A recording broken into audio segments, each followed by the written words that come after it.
the feelings, they come from attitudes, beliefs, the values that we have, you know. So when you know those things, you know where it's coming from. You know, it's something that you're aware of right now. Are you aware of right now that this feelings coming from values, beliefs, and all that? You know that right now.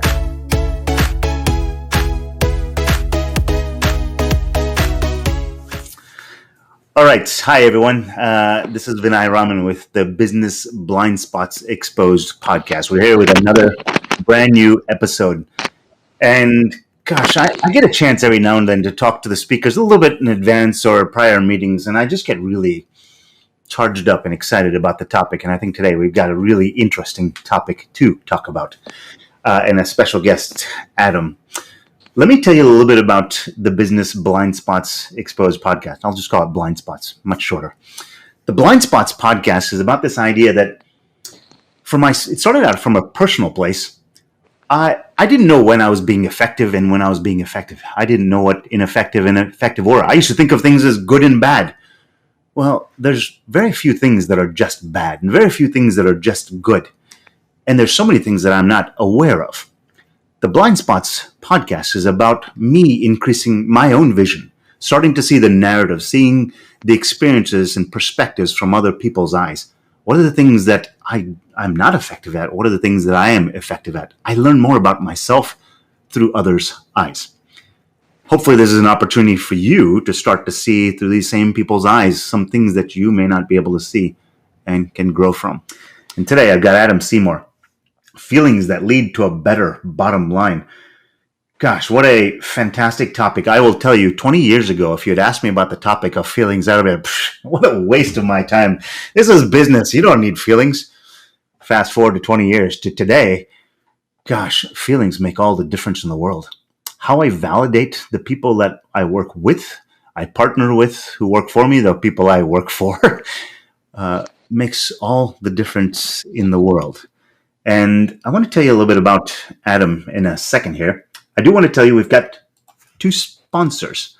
Corralling Chaos, which is a culture management company.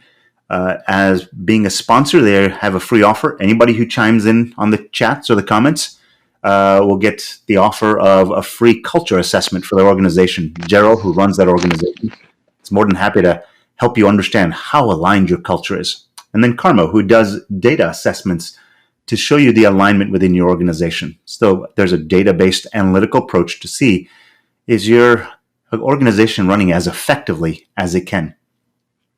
So let's get to Adam. So he's got a book that he published. So he's the author of Beyond Our Feelings. And he's also a research assistant pursuing his PhD right now. He's with ICN Business School. Labels his industry as entrepreneurship, which I find interesting, and I want to ask you a little more about that. So a little bit more that I gathered about Adam throughout the course of our research. Social science researcher with 5 years experience in academia, skilled in healthcare qualitative data analysis and study design, the author of the book, Discovering How, and it's all about discovering how our feelings, thoughts, and emotions work within awareness. So there's a lot to unpack just within that one statement alone. Learn to discharge your negative emotions and replace them with healthy ones. Because I think so many people think, oh, I got to be happy all the time. That's not quite it. It's one level higher than that. And I'd like to get into that with Adam as well. Identifying the most likely ways you've given your power away, regaining access to our most evolved, unique human qualities. You know, there's a statement he made here. It says, once we set our intention to understand awareness from within, then the world becomes exciting, one of opportunity and growth, a place where one is glad to be alive. Whew. Lots of really good conversation to start there with, because I think this whole idea of consciousness awareness has started to pervade culture. There's a lot more chatter about it. But what does it all mean? Now, one last thing.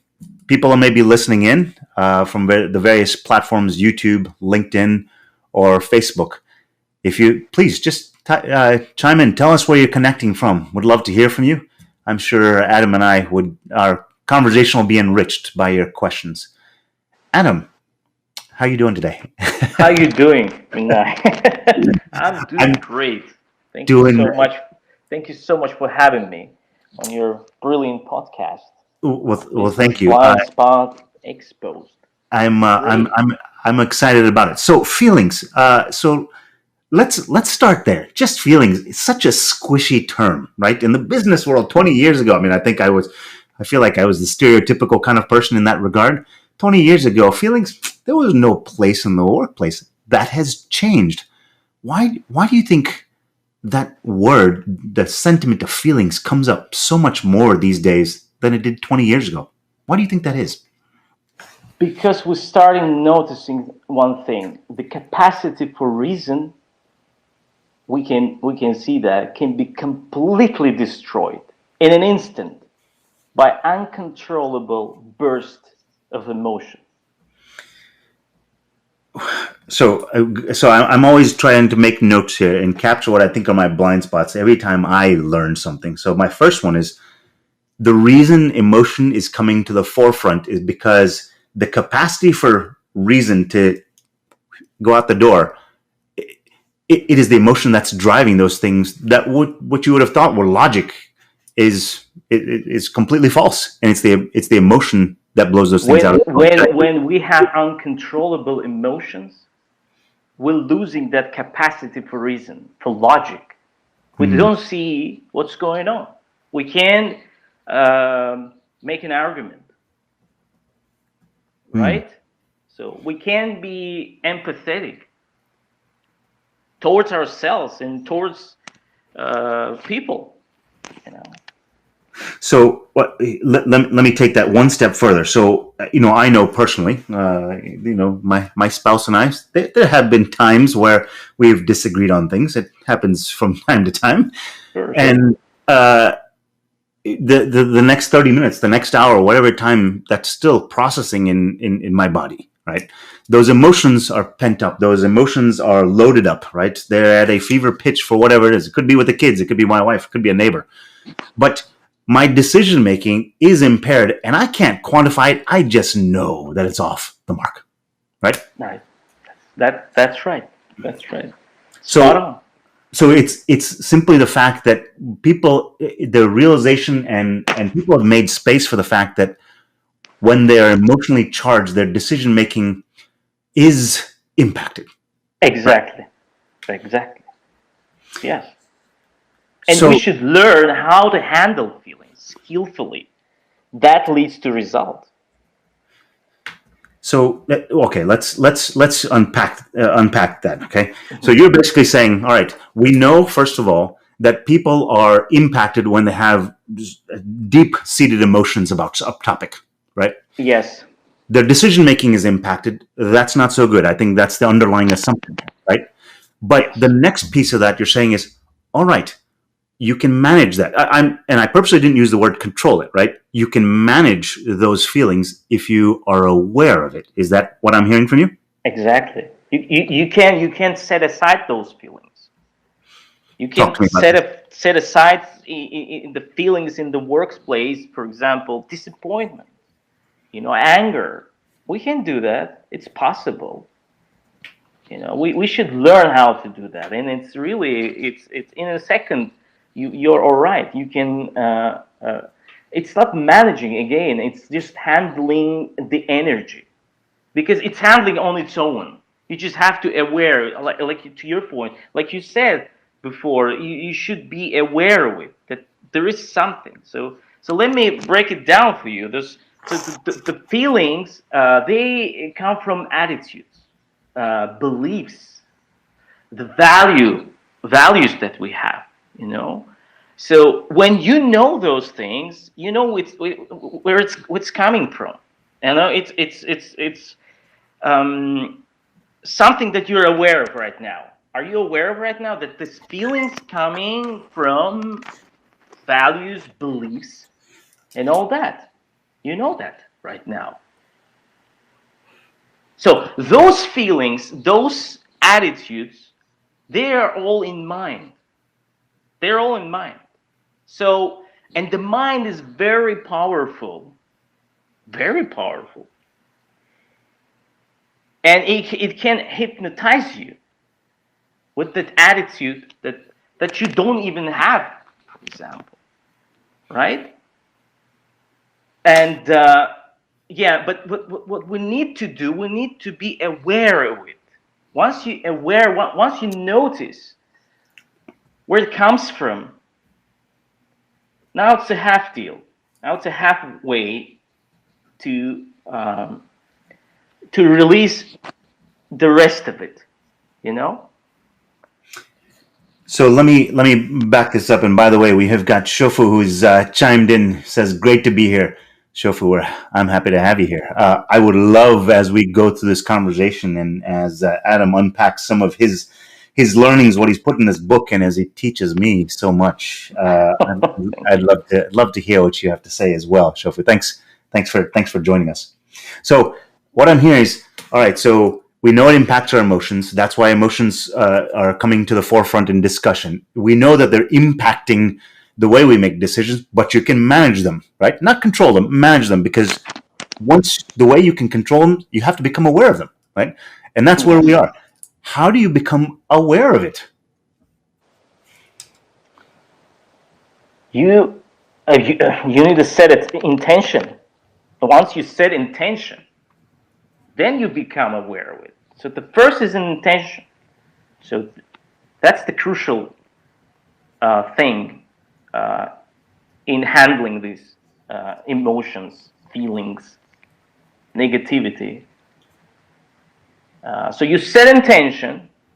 Now, all of a sudden, in an instant, you start seeing those things. It's not a magic. It's just how it works. It's just the mechanisms. It works like that. It's just the consciousness. The consciousness works like that. You set intention. Now it's all becoming different. All of a sudden you see different things. You start noticing, and I want to share one of those simple techniques. That's called decompression. A very simple technique, very much. Okay. So you should kind of see. You first of all, you stop putting constructions on the feelings. So you see feelings, you stop labeling, you stop you stop interpreting them, you stop saying that it's right and wrong. So what you need to do is just you get the feelingness out of it, not a sensation, but the feelingness. It's just an energy. So after that, you get the feelingness. You should stay with this feelingness. It will run out one way or the other. You will see it. It's a matter of time, but we don't know. I mean, 30 minutes, 15 minutes, but you should stay with the feelingness, okay? So, and it will run out, and you'll see that that's all. I'm calm right now. I'm all right. So instead of running around the mind and looking for answers, a logic and reason, you bypassing that mind, right? You're bypassing it. Just by dropping all labels, constructions, and interpretations, and you start getting a feelingness out of it. Then and only then you should wait for, I don't know, a known amount of time, and then you'll see the result. Then again, um, following that, you will be more aware of your situation, of the event, because all you need to do is to handle the energy, because events will be handled on its own. It's not us handling the events. This is not like that. Take the fact. Fact is nothing. It's just fact. But how you react to the fact. So how are you with the feeling? That's That's what's most important, not the fact. Who cares about fact? Fact is the fact. It's nothing. It's just a label. See what I'm saying? So I'm But going to. again, to get out of it, and then you could see what's the fact and all that, and then you can react it unbiased. You can do that after that. But all I need from you is just forget about fact at first. You're right. Want to, like, how many times have I told? But then I stop. I say, all right, what's going on here? What do I actually want to happen? Do I want to yell at the kid because he dropped milk on the floor? Or is it that I just want him to realize, oops, I should put my glass towards the center of the table and I need to go clean up the milk that I just spilled on the floor? Right? Yeah. The fact is, it just was spilled on the floor, but he's not responding right away, saying, "Oh, I just spilled milk on the floor. I got to get up out of my chair and go wipe it." That's the modification of the behavior change that needed to occur. I know that's a simplistic example, but in the workplace, I gotta imagine that something similar to that happens all the time. An employee will make a mistake, and instead of erupting, saying, "Hey, I've told you 1,000 times," they didn't understand the context, right? They didn't understand that the outcome they were trying to reach to. Instead of yelling and letting that emotion rise up, say, "Why did that happen again?" Yeah. Right? Yes, I agree with you. I agree with because it boils down to seeing this beforehand. So if you know, for example, that it's not the event again, but it's you. You were anxious beforehand. Now you're reacting Mm-hmm. to the kid, to the event that he spilled the milk, Right. and you don't want to, wipe these whole things, and why you did it? Because you don't want it. You don't want to wipe it. That's That's right. the truth of it. That's But right. it's not because of him, you know. And the same thing in the workplace. Same thing. That's right.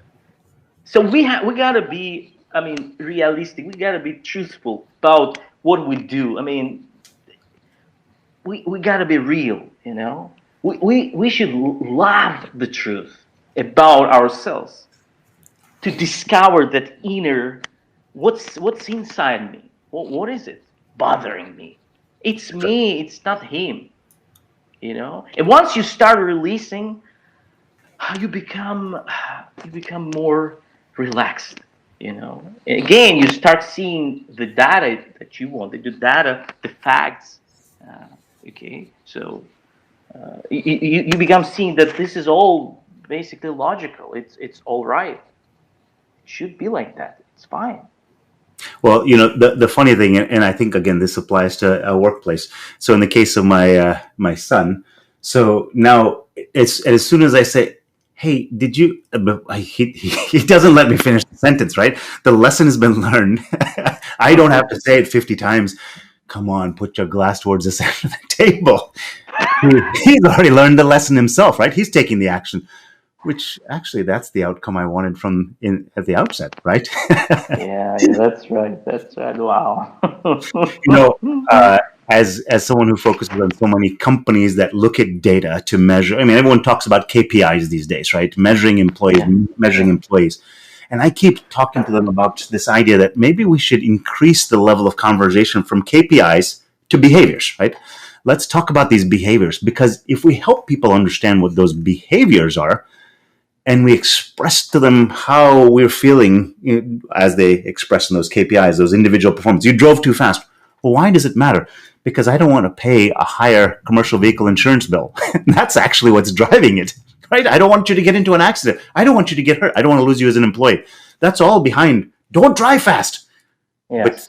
if you can distill all that and bring those emotions out and say, inspect where it came from and say, so here's what I'm trying to tell you. Am I getting that right? Yes, yes, that's right. Because you're taking care of life. That's your intention. Mm-hmm. So imagine you hire that employee. You were asking not the interview questions, but the questions about human qualities. That's coming, for example, from heart. That human qualities. of courage. So you want to know, is he courageous? Is he great guy? Is he stingy? Or, you want to know those things, because that will bring you a value, a real value, coming from human qualities. Because all what's behind all products, what's behind the data that you have, the human qualities. Yeah. So you So, have to relate to humanness. yeah. Shofu is asking us a question here. I think this is, he's been chiming in. I appreciate that, Shofu. Let a spade be a spade. And that's when he was kind of talking about my kid being a kid, right? But he went on a little further. He said, how can we deal with feelings in closing deals with clients in business? In building a connection with someone, I mean, that's what you're trying to do in sales. People buy from people, right? That's what sales is all about. So how do the feelings play into that conversation, building that rapport? We gotta be integrous, first of all. This is all coming from integrity of our intention. Mm-hmm. So once we integrous, then we wanna win-win, right?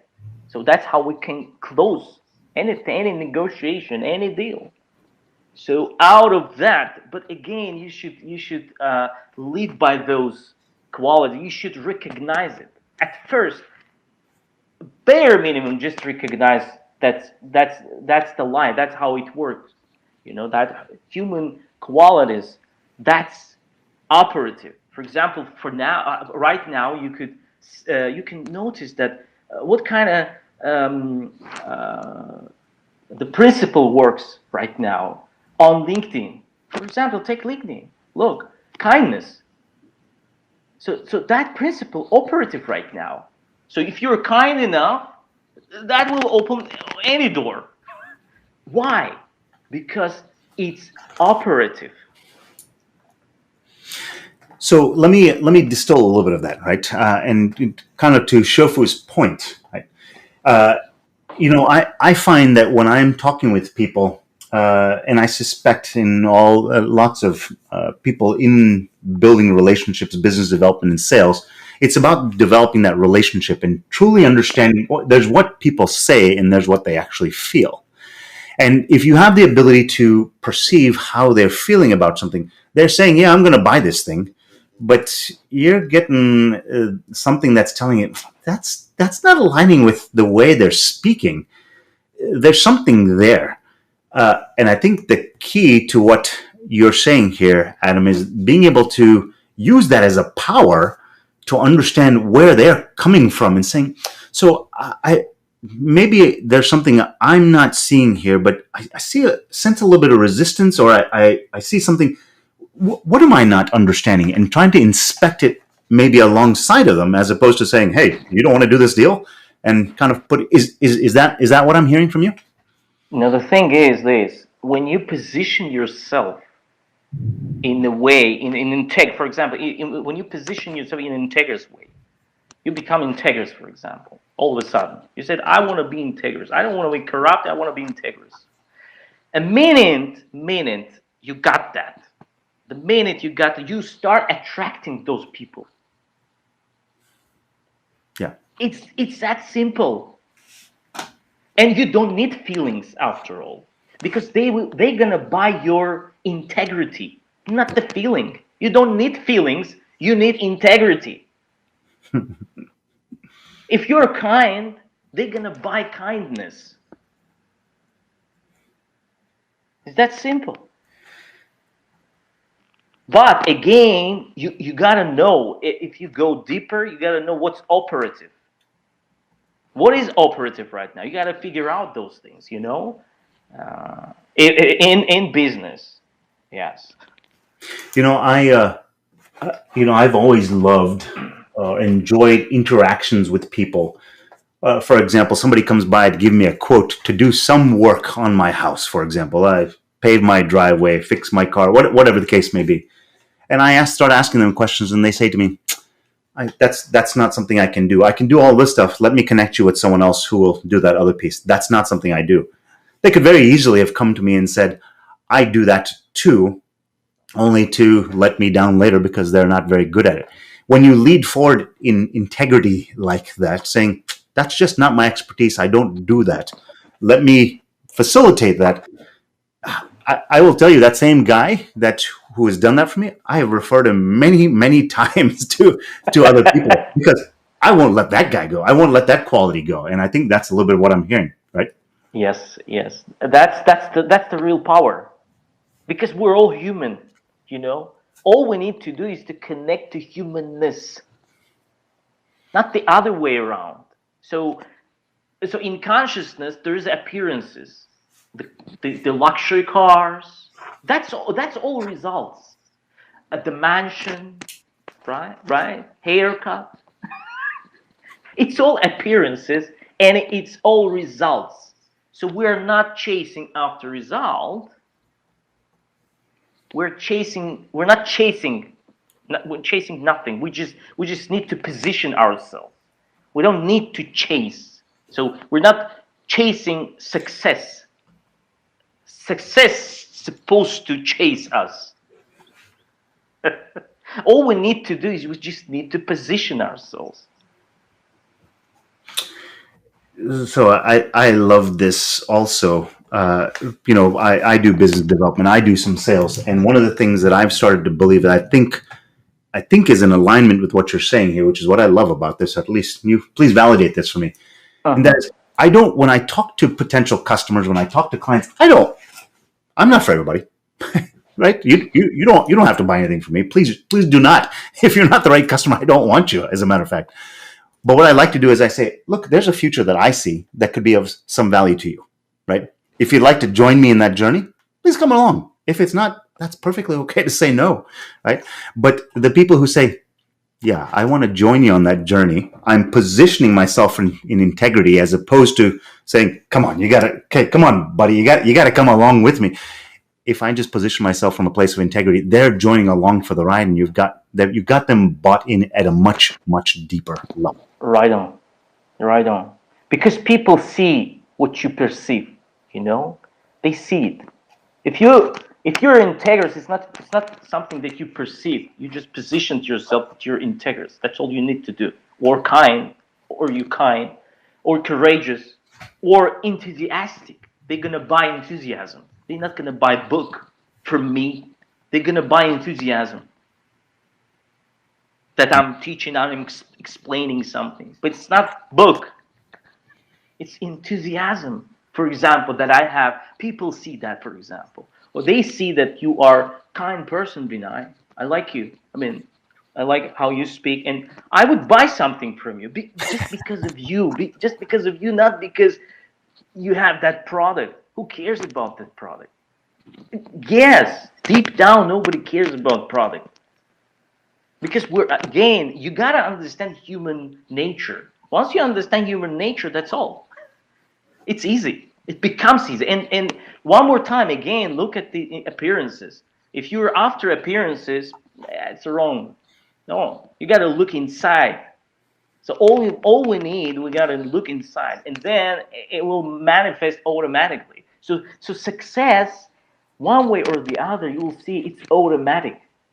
It's automatic how we positioned ourselves.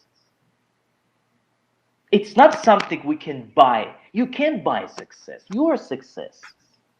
You are success. I'm buying success because you are a success. Okay, yeah? Okay, so we can't buy those people on the top. That's not possible. Because they're not for sale. That's right. That's right. This is interesting. I will tell you, and Shofu, I hope this has kind of helped. It sounds like it from the comments, but I hope this has given you a perspective that has added some value for you. I'll tell you a personal piece for me that I think the end point I arrived at is, for a long time, I run a company. And the CEO of the company, for a long time, I didn't want to talk about that as my title. Felt like I was just boasting. And the fact of the matter is, it doesn't mean I'm better than anybody else. It just is. And for the longest time, I battled with this idea of arrogance versus confidence. until someone kind of laid out for me the idea that the difference between arrogance and confidence is self-worth. The confident person is not trying to convince everyone that they're great. The person that has high self-worth is not for sale. Yeah. To your point, right? They know where they stand. You can say whatever you like about them. They're like, it's interesting. Yes, That's about I agree with 100%. Absolutely, because it's that inner confidence that we're buying something, or we want to be around those guys who are confident, 100%. They know what's gonna happen. I mean, they don't know what's gonna happen, but they are confident in what they do because they're masters of it, and we want to be around those people, right? yeah, Because they know what they do. yeah. It's That's that right. simple. But what is that they know? There's inner confidence. What we like about them. We are attracted to the inner confidence Yeah. because somehow they can connect that confidence from one A point to B. They can connect it, and we can, and they can. Yeah. So what I love about this is, so my poor children, as young as they are, I'm constantly talking to them about these kind of things because I want to give them the tools to do this earlier on, right? Because also as children, there is that purity of thought and emotion, and we as a society tend to beat it out of them as they become adults. We learn it out of them. And one of the things that I've talked to them about, this idea of arrogance versus confidence, is that the arrogant man or woman does not ask many questions. They understand. They're trying to show, I understand. The confident person will ask 10,000 questions because they're always inspecting their emotions, right? How do I feel about this? What is that right? Do I agree with them? Do I disagree? And it's perfectly okay to be in agreement or disagreement with it. Neither is right. It just simply is. I think I'm saying I am agreement with you. Is that what you're hearing as well? Yes, that's right. That's right. That's how you got it. I mean, we talk about positioning ourselves. We talk about feelings and how we can set aside them, right? So, and we talked about humanness and human qualities, how to get them. They're here. We're not reaching them. They're within us. Yeah. So I am still a kid at heart, or at least I'm becoming more and more a kid at heart. And in doing so, I have always loved stories. Mhm. So, Adam, tell me a story. Tell me a story of how this has either personally affected you, kind of in where something started and how did it end, or something that you have seen throughout the course of writing your book or finishing your book or after your book. Tell me some stories as to how you've seen this manifest in the real world. Again, in my 20s, I got a stunning phenomena. I would say realization, and a God peace took over me completely. So I was in a state of peace, infinite in an infinite space. The problem is I can't describe it. There's no description. There's no. I can't label those things. You gotta be there and feel it, maybe. But it's not a feeling again. It wasn't a body. It's beyond. That's why it's beyond feelings. That's why I called it. It's beyond feelings. You know. And the problem was that I couldn't share my story to anyone. I mean, because that was weird. That was bizarre at the time, I guess. They wouldn't understand me. They would say that you're crazy. What are you talking about? Where do you got that from? And I started reading thousands of books, psychology, spiritual books, and I found those same phenomena that I got. Same thing. I mean, so, but again, what I like, I wanted to experiment. Now I got all that idea, the knowledge from the book, right? So I wanted to experiment how it works. For example, how consciousness works. What's awareness? What is mind? So all those things led me to write a book. So in the book I got you know many exercises that you can experiment yourself and see for yourself how it works. So this is really practical to go right into that. So That's my story. when someone starts to look at your book, that's what they'll start to find is because the question that was coming up for me, and I think you've answered that is this something that all people can understand, right? Is this all something that all people can experience? And I think what I'm hearing is that's part of what you're doing in the book is taking them through that journey where they can find that unlock, that release, that beyond Yes, feeling. but the problem is it depends. It depends on the consciousness level of the person.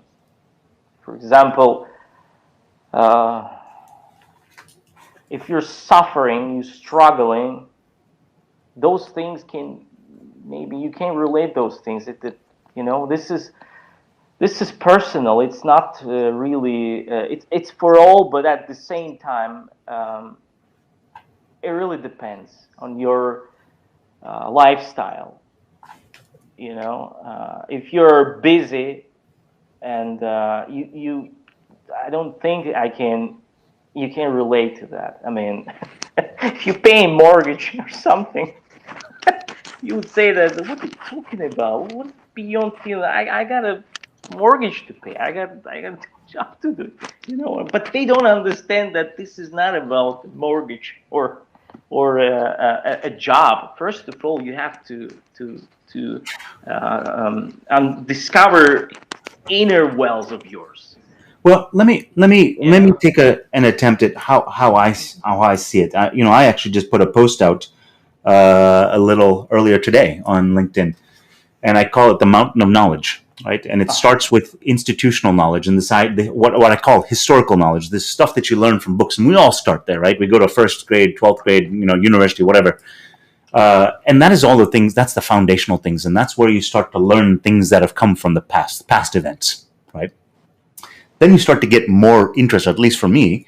I started getting more interested in people and understanding about people. So I started taking assessments, enneagrams, and Myers Briggs type indicators, and all these things to learn more about how others potentially perceive me.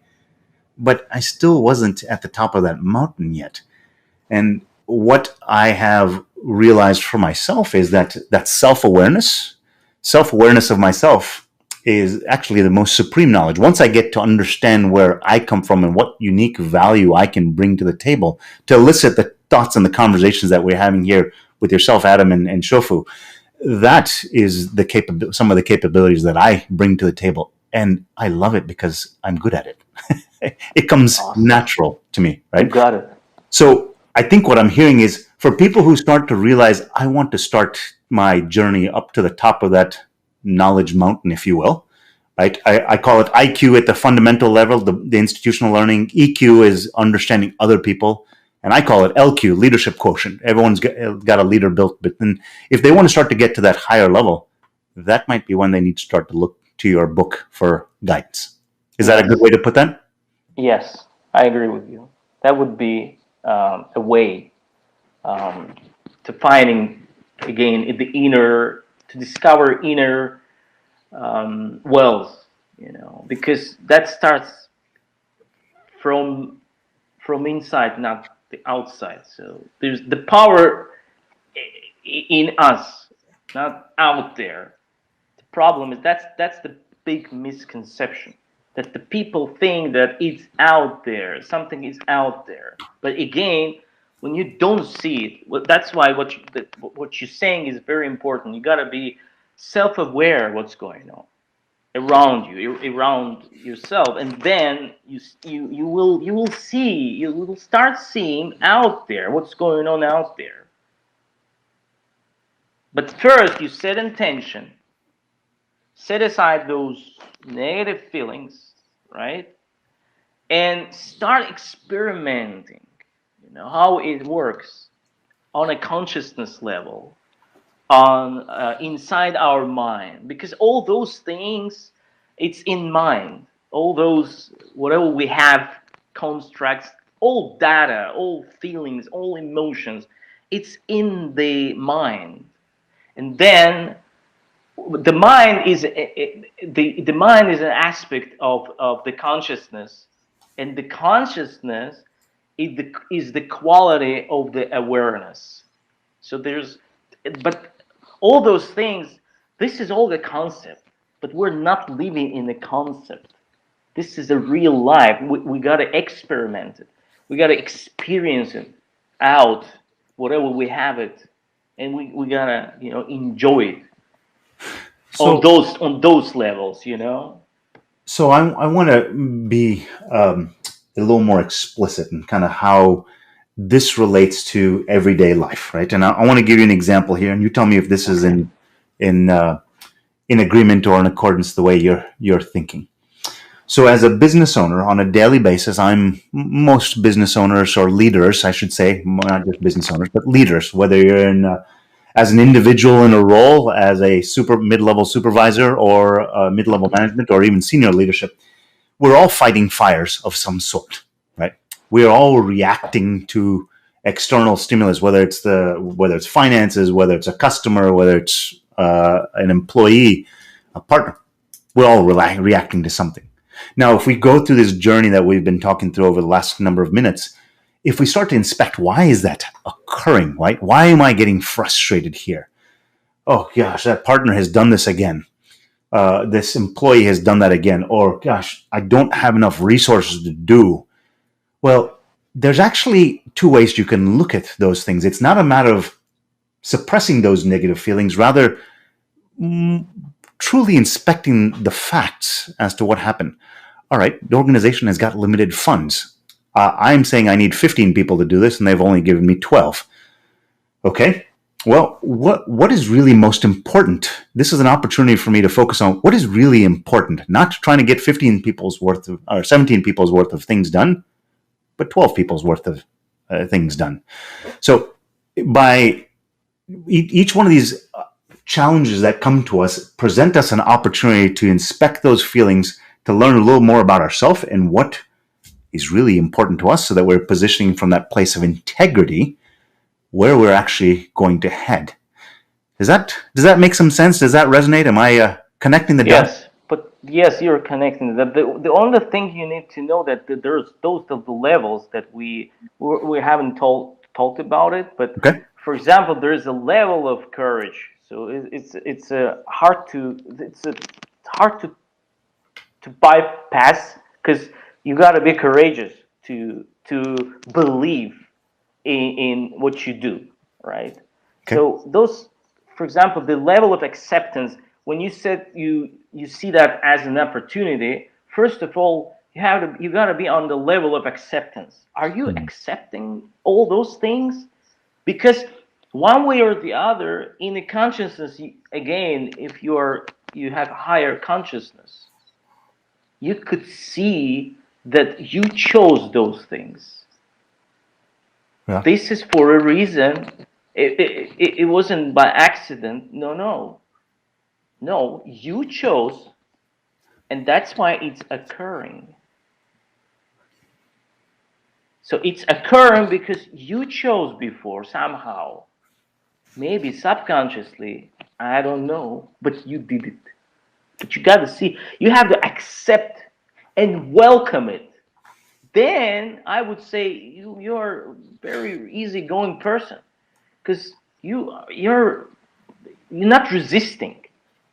Because uh, look, if you resist, you're not courageous. If you resist all the time, where's your courage to leave? Where?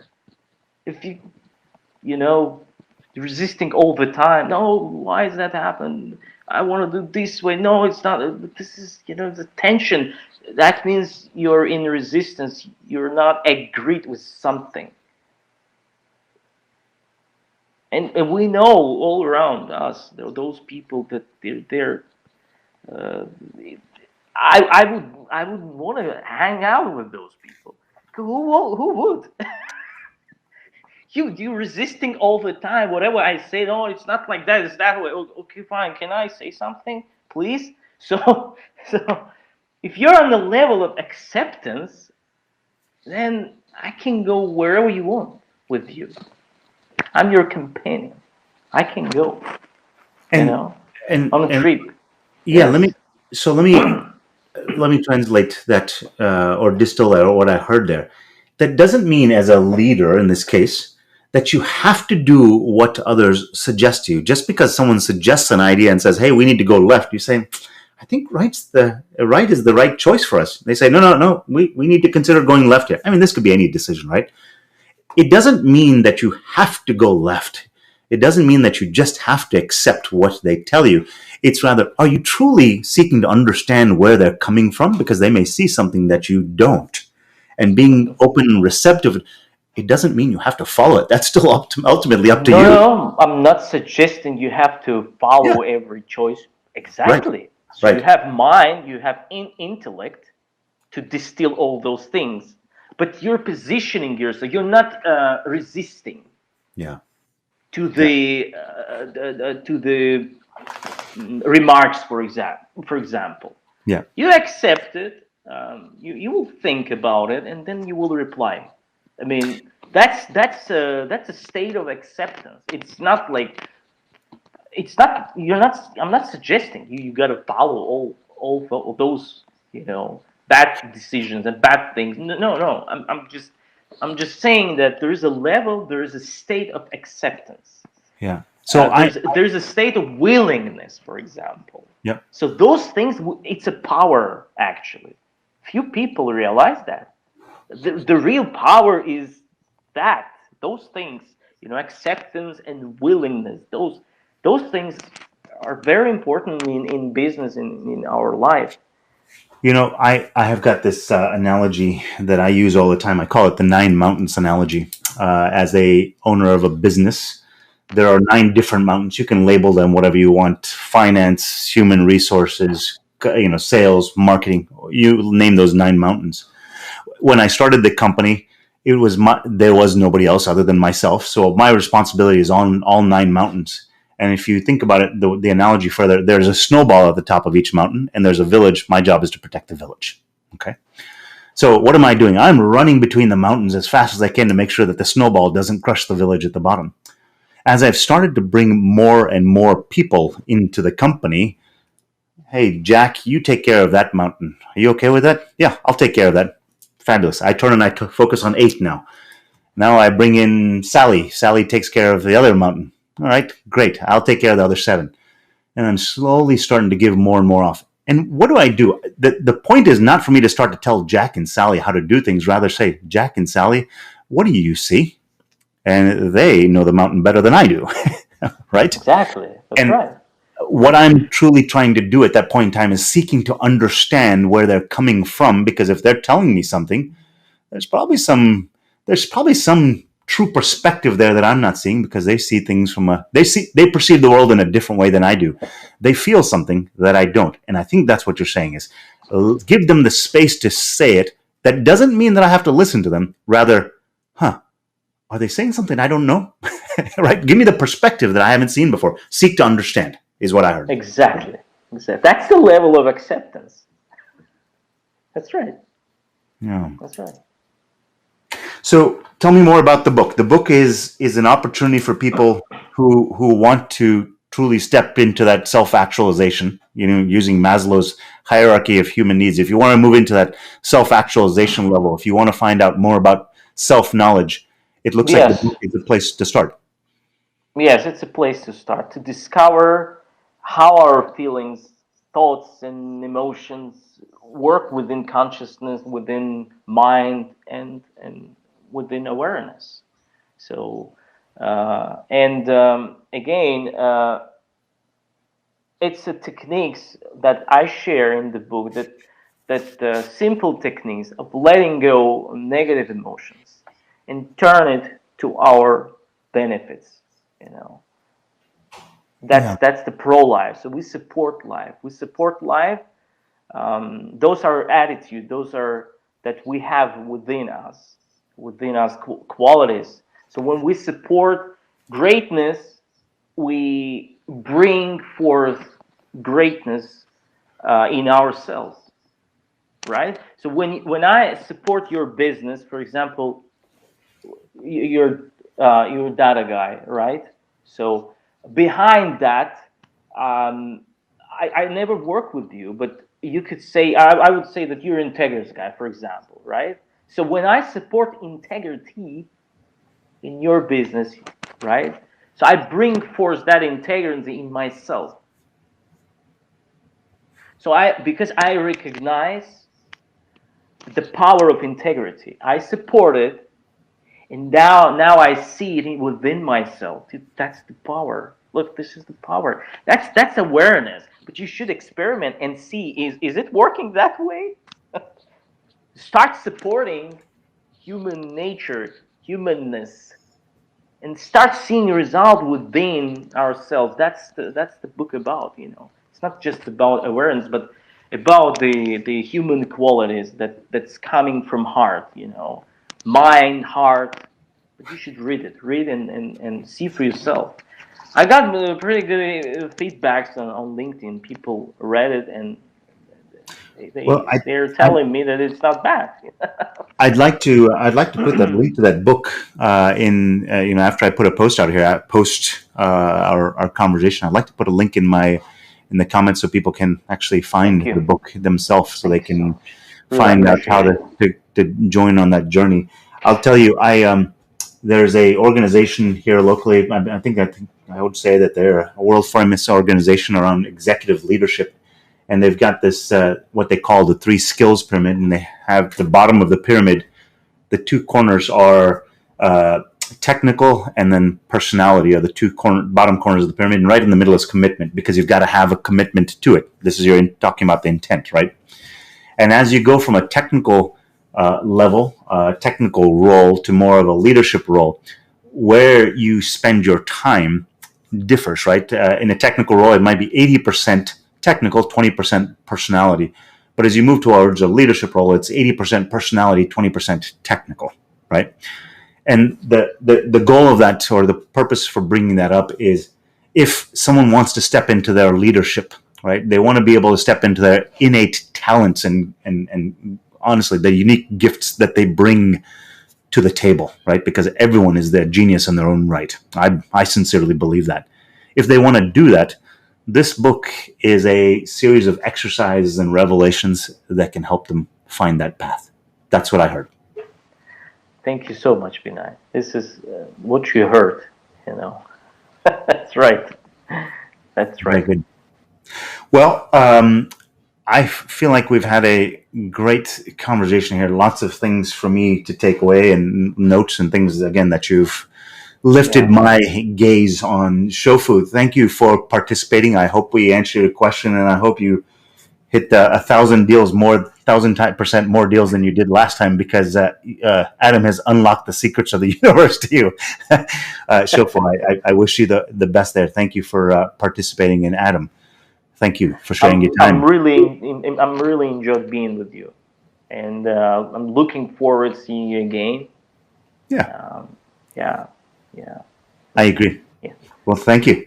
Thank you, Till Addy. till till then, blessings, bro. Thank you so much. That's